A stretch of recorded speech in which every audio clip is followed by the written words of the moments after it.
my channel. My name is Yah-Vae for those who don't know, and here on YouTube I post lifestyle, motherhood, and beauty videos. So if that's something you're interested in, then make sure you like, comment, and subscribe. My coffee here just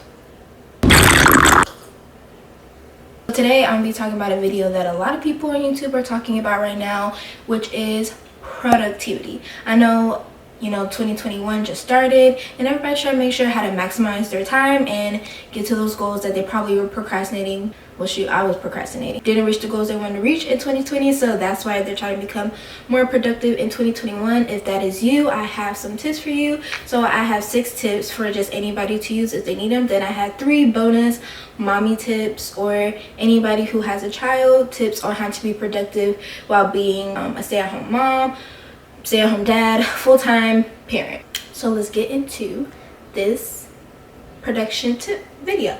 The first tip is preparing your day at night. You guys have seen on my night routine video that I had just recently posted that I prepare for my day at night, which goes into my night routine also. So I put out on my gym clothes if I plan on working out in the morning. I schedule out my day at my desk. I clean up my space around me so I can wake up and be organized and calm and clean. Waking up in a cluttered space just isn't it anyways. So especially if you're trying to be productive, preparing at night is definitely key to do that. And also prep your breakfast if you want to. I know you can make chia pudding and put it in the fridge and it'll be ready the day before.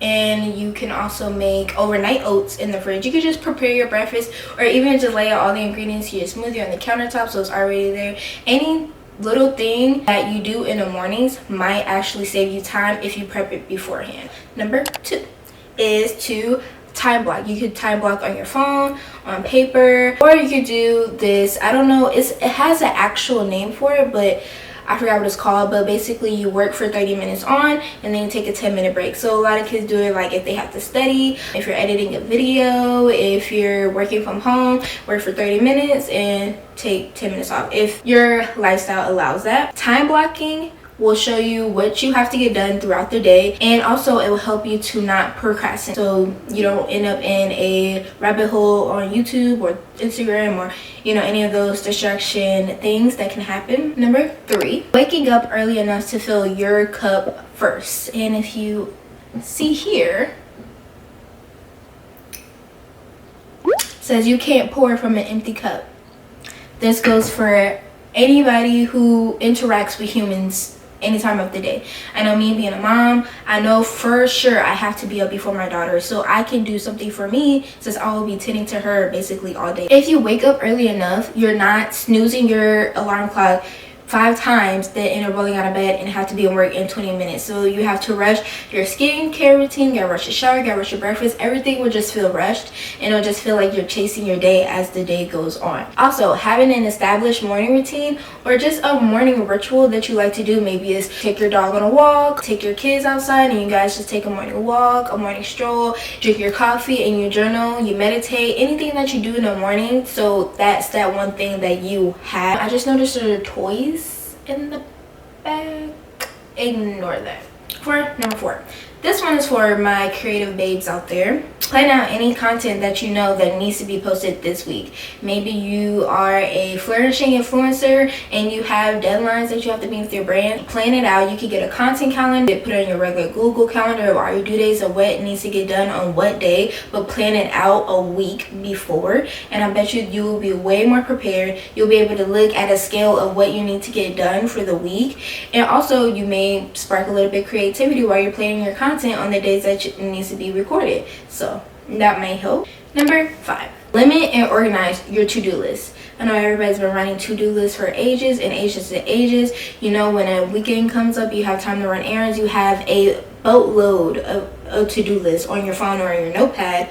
But the key is to rank your to-do list from least to most important. Maybe I told myself I wanted to go to the gym today, but I woke up late and I have a Zoom meeting at 8 o'clock. So that means 8 o'clock needs to be on my to-do list first, and maybe I could go to the gym later. So when you prioritize, you won't get overwhelmed with a million things that you have to do, and then you'll be able to see what needs to get done first. Number 6, This one I wasn't actually going to include, but this is something that I actually do a lot. I started literally January 1st. The key is to not touch your phone for the first hour that you wake up. I usually wake up like 6:15, 6:30ish, and that whole time, that whole first hour, I'm meditating and doing yoga and exercising. So it's like my active wellness part of my day. And by the time I'm done with that, it's been an hour, and then I just listen to some lo-fi. Usually I don't really like to get on my phone until after I've ate breakfast, journaled, read for the day. Our phones are built to catch our attention. Instagram is literally built, you get a notification and then you go to the notification and you end up clicking on stories, you end up on somebody else's page, you end up just looking through your explore page, and that's what Instagram does. So you have to make sure you take control over your phone and don't let your phone control you. I saw this TikTok where this girl puts a book on top of her phone, so she makes sure she reads the chapter before she gets on her phone, which I don't know, might be helpful. I say definitely check it out if you are reading a book and you're having trouble with reading your chapters. Maybe look at your screen time and cut out what you spend most of your time on. I'm not even gonna look at mine because I know TikTok, I spend like 10 hours on it, probably even more hours on it.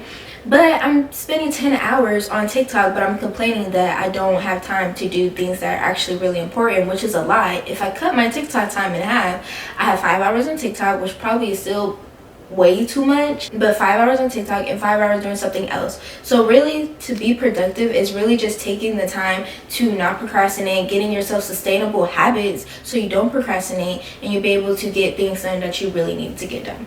So on to my 3 bonus mommy tips or parent tips. So my very first mommy tip: establish a schedule for your child that you can work with, basically.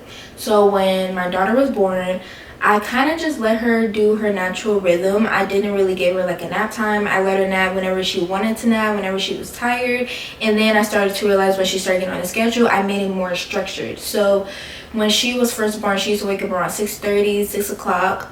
But that would just be her structure. So I would make it, okay, wake her up at least by 6:30, because you know how babies are. If they sleep too long, they won't eat. That kind of has taught me to make sure to schedule around their own schedule, and then you schedule your day off of their schedule, if that makes sense. Like right now, my daughter is taking a nap, and it is 2:34. So I knew, okay, 2:34, I'll be able to film this video. Having a structured schedule with your kid is really gonna change your life. Even if you're not even a content creator, even if you have to work from home, that would probably definitely help you. So you can just knock out a couple things that you need to around the day if you know that your child is going to be asleep around this time.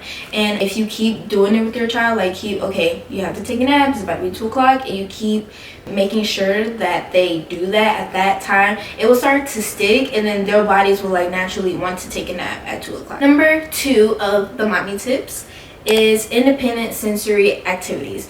So independent play for a child is great all around anyways. Have a sensory activity on their little play table. If they have a little play table and you're on the couch, on the computer, they're playing, they're not going to want to bother you if they like the activity and they're engaged in it. And then you'll be able to maybe answer some emails, call people, make appointments, do anything that you basically need to do. And it's kind of like a double whammy. Your child is learning something and they're, discovering themselves through their imagination, boosting their self-esteem, and then you also will be able to get some alone time so you can work and do whatever you need to do. Number 3 is plan out your meals.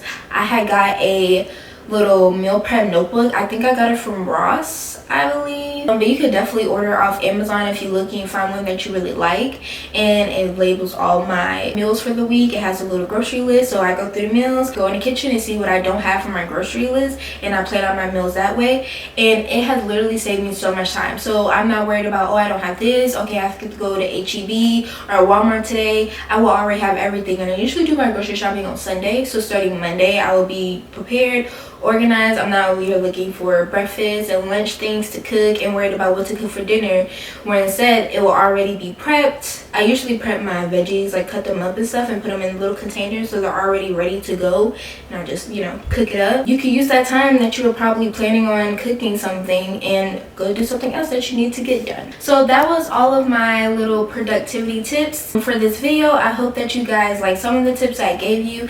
Definitely try to implement them into your lifestyle if it will allow it. Let me know if it worked. Let me know if you have also tried these tips, and give me some tips maybe in the comments that maybe I didn't think of or that I should probably implement. I'm still working on my productivity. It's not really where I want it to be, but I can definitely say these tips have definitely helped me out. Before I end this video, I'm gonna leave you guys with a little productivity quotes that you can take with you throughout the week. You'll most likely be seeing this on Wednesday, so watch it again on Monday. It's not always that we need to do more, but rather what we need to focus on less. Nathan W. Morris, author and finance expert. Productivity is always about what you need to focus on, what you're taking time out of doing that maybe don't need to be done, or it can definitely be done at a later date. It's all about how you schedule your days and all about a routine and consistency. So I hope that you guys like this video. Make sure you like, comment, and subscribe. Follow me on Instagram. I'll pop it up there. And I'll see you guys in another video.